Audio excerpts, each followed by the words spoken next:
Assalamualaikum warahmatullahi wabarakatuh. Salam dan bahagia untuk seluruh Bapak dan Ibu guru hebat di seluruh Nusantara.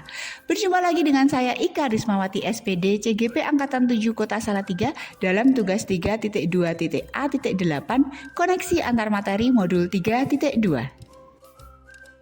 Perkenalkan fasilitator kami Bapak M. Kusdi SPD MPD, pengajar praktik kami Ibu Tri Eliawati SPD, dan saya sendiri Ika Rismawati SPD.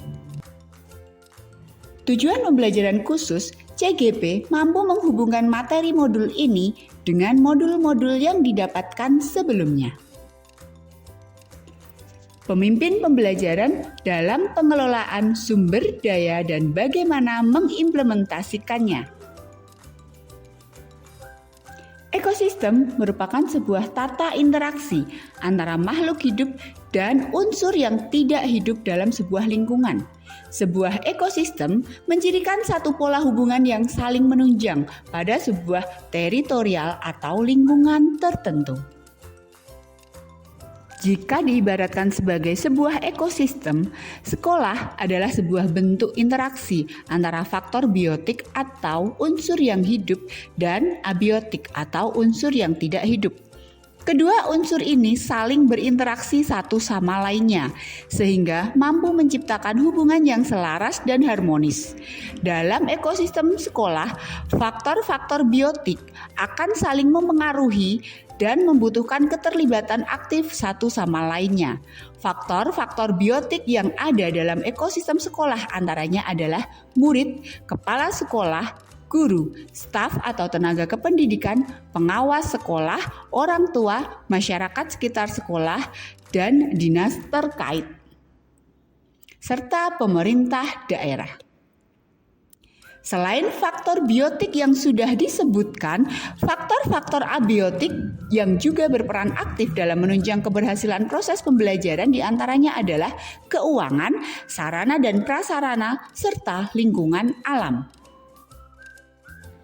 Berdasarkan sumber daya yang ada di sekolah dan dua komponen penting dalam ekosistem sekolah, maka sebagai pemimpin pembelajaran harus bisa memetakan 7 aset atau modal utama sebuah sekolah, dan tugas sebagai pemimpin adalah bagaimana mengelola ketujuh aset sekolah atau sumber daya tersebut untuk kepentingan dan kemajuan sekolah. 7 aset atau sumber daya sekolah tersebut antara lain 1. Modal manusia, 2. Modal fisik, 3. Modal sosial, 4. Modal finansial, 5. Modal politik, 6. Modal lingkungan atau alam, 7. Modal agama dan budaya. Dalam modul 3.2 ini terdapat pendekatan berpikir dalam pengelolaan aset, terdiri atas 2 jenis, yakni 1. Pendekatan berbasis kekurangan atau masalah akan melihat dengan cara pandang negatif, memusatkan perhatian kita pada apa yang mengganggu, apa yang kurang, dan apa yang tidak bekerja. 2. Pendekatan berbasis aset adalah memusatkan pikiran pada kekuatan positif pada apa yang bekerja, yang menjadi inspirasi, yang menjadi kekuatan ataupun potensi yang positif.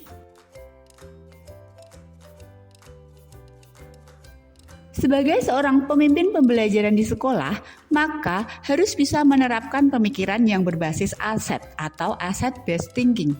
Seorang pemimpin pembelajaran harus mempunyai pola pikir dan sikap positif untuk menuju perubahan sehingga bisa mengelola aset yang ada dengan pendekatan positif agar bisa memanfaatkan aset yang ada untuk kepentingan pembelajaran yang berkualitas dan mewujudkan siswa yang senang dan bahagia. Tentunya pendekatan yang dilakukan merupakan pendekatan pengembangan komunitas berbasis aset atau PKBA. Penjelasan dan contoh hubungan pengelolaan sumber daya yang tepat akan membantu proses pembelajaran murid menjadi lebih berkualitas.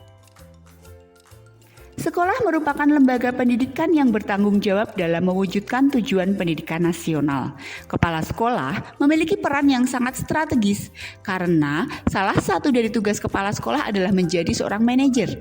Kepala sekolah dituntut mampu mengatur dan mengelola sumber daya yang ada di sekolah berkaitan dengan 7 modal atau aset yang dimiliki oleh sekolah, mulai dari modal manusia, modal fisik, modal sosial, modal finansial, modal lingkungan atau alam, modal politik, dan modal agama budaya. Semua modal itu harus bisa dimanfaatkan secara bijak sesuai dengan kebutuhan sekolah.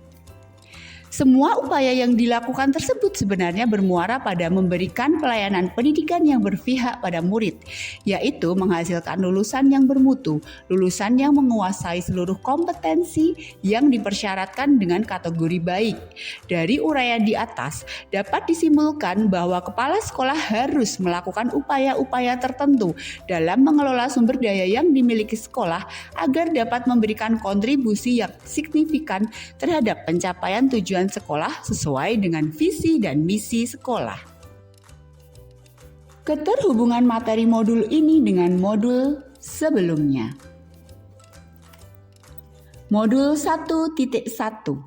Bagaimana guru dapat memetakan kebutuhan belajar murid dengan menggali aset atau kekuatan yang ada. Modul 1.2, kompetensi atau kemampuan untuk merefleksikan, membuat inovasi dan kreativitas serta berkolaborasi dalam mendukung kesadaran pemimpin pembelajaran dalam melihat aset atau kekuatan yang ada.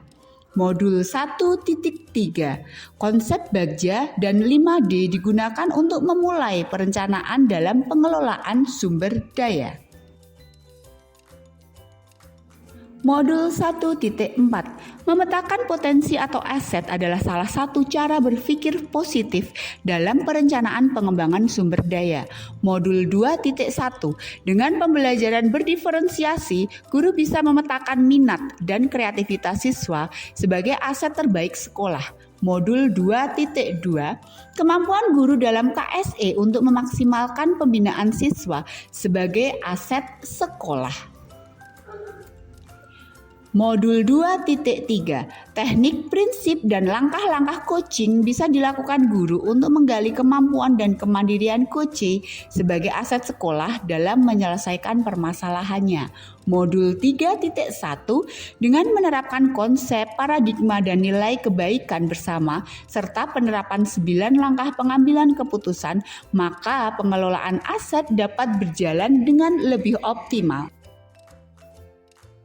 Sebelum mempelajari modul ini, saya cenderung masih berfokus pada berpikir akan kekurangan yang saya miliki dalam langkah ke depan. Saya juga belum bisa mengenali aset atau kekuatan yang ada.